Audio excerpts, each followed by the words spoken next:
Ni hao ma. Hello, everybody. How is it going? How are you doing?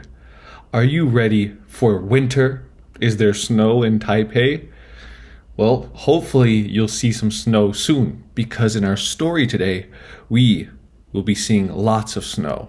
This is a story called The Polar Express, and it's written and illustrated, so written and drawn by Chris Van Allsburg. And this is a story about spirit, about believing in something, even if you don't see it, hear it, smell it, or taste it. You just feel it. You know something is there, such as the Christmas spirit. So maybe that's something you all will have, maybe not. We'll see. We'll see what you think of this story. So here we go. The Polar Express. There we go.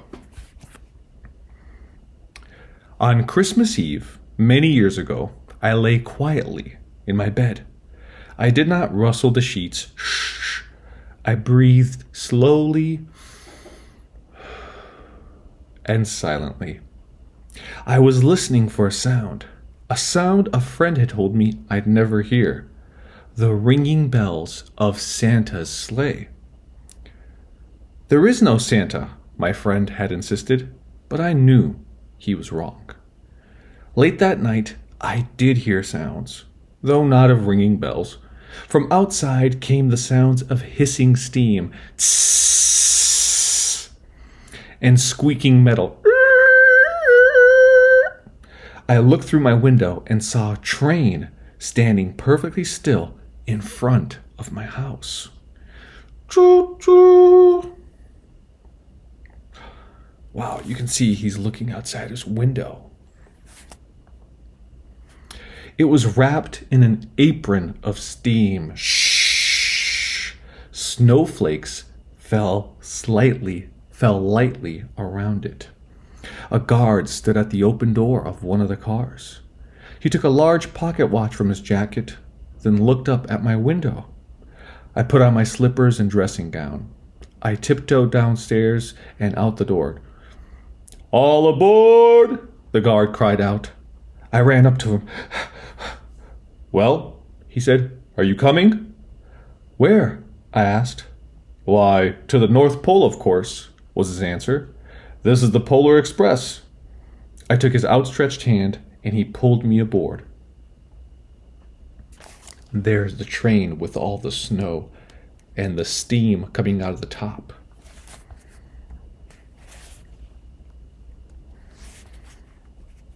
The train was filled with other children, all in their pajamas and nightgowns. We sang Christmas carols and ate sweets with nougat centers as white as snow. We drank hot cocoa as thick and rich as melted chocolate bars. Outside, the lights of towns and villages flickered in the distance as the Polar Express raced.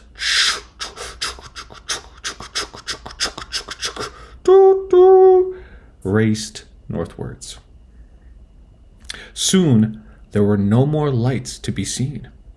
We traveled through cold, dark forests where lean wolves roamed and white-tailed rabbits hid from our train as it thundered through the quiet wilderness.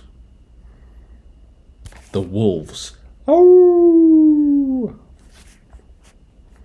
We climbed mountains so high it seemed as if we would scrape the moon.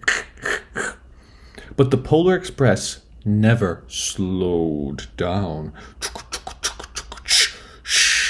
Faster and faster we ran along, rolling over peaks and through valleys like a car on a roller coaster. The mountains turned into hills, the hills to snow-covered plains. We crossed a barren desert of ice, the Great Polar Ice Cap. Lights appeared in the distance. Oh. They looked like the lights of a strange ocean liner sailing on the frozen sea. "There," said the guard, "is the North Pole."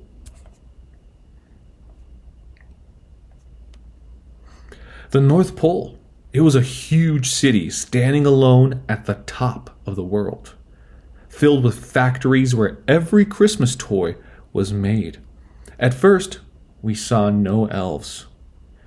"They are gathering at the center of the city," the guard told us.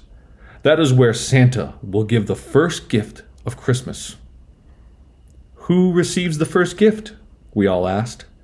The guard answered, "He will choose one of you." "Look," shouted one of the children, "the elves!" Outside, we saw hundreds of elves. As our train drew closer to the center of the North Pole, we slowed to a crawl. So crowded were the streets with Santa's helpers. When the Polar Express could go no farther, we stopped and the guard let us outside. And then here are all the elves, the little red ones. Yeah. We pressed through the crowd to the edge of a large open circle. In front of us stood Santa's sleigh. The reindeer were excited. They pranced and paced, ringing the silver sleigh bells that hung from their harness. It was a magical sound, like nothing I'd ever heard. Across the circle, the elves moved apart and Santa Claus appeared. The elves cheered wildly. He marched over to us and, pointing to me, said, "Let's have this fellow here." He jumped into his sleigh. The guard helped me up. I sat on Santa's knee and he asked, "Now, what would you like for Christmas?" There's Santa. I knew that I could have any gift I could imagine. But the thing I wanted most for Christmas was not inside Santa's giant bag. What I wanted more than anything was one silver bell from Santa's sleigh. When I asked, Santa smiled. Then he gave me a hug and told an elf to cut a bell from a reindeer's harness. The elf tossed it up to Santa. He stood, holding the bell high above him, and called out, "The first gift of Christmas! Ho, ho, ho!" There's Santa. A clock struck midnight. Doom, doom, as the elves roared their approval. Santa handed the bell to me, and I put it in my dressing gown pocket. The guard helped me down from the sleigh. Santa shouted the reindeers' names and cracked his whip. His team charged forward and climbed into the air. Santa circled once above us, then disappeared in the cold, dark polar sky. As soon as we were back inside the Polar Express, the other children asked to see the bell. I reached into my pocket, but the only thing I felt was a hole. I had lost the silver bell from Santa Claus's sleigh. "Let's hurry outside and look for it," one of the children said. But the train gave a sudden lurch, and we started moving. We were on our way home. It broke my heart to lose the bell. When the train reached my house, I sadly left the other children. I stood at my doorway and waved goodbye. The guard said something from the moving train, but I couldn't hear him. "What?" I yelled out. He cupped his hands around his mouth. "Merry Christmas!" he shouted. The Polar Express let out a loud blast from its whistle and sped away.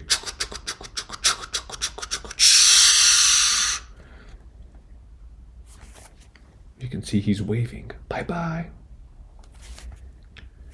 On Christmas morning, my little sister Sarah and I opened our presents. When it looked as if everything had been unwrapped, Sarah found one last small box behind the tree. It had my name on it. Inside was the silver bell. There was a note. "Found this on the seat of my sleigh. Mend that hole in your pocket. Signed, Mr. C." I shook the bell. It made the most beautiful sound my sister and I had ever heard. But my mother said, "Oh, that's too bad." "Yeah," said my father, "it's broken." When I'd shaken the bell, my parents had not heard a sound. At one time, most of my friends could hear the bell, but as years passed, it felt silent for all of them. Even Sarah found one Christmas that she could no longer hear its sweet sound. Though I've grown old, the bell still rings for me as it does for all who truly believe. The end. Do you believe?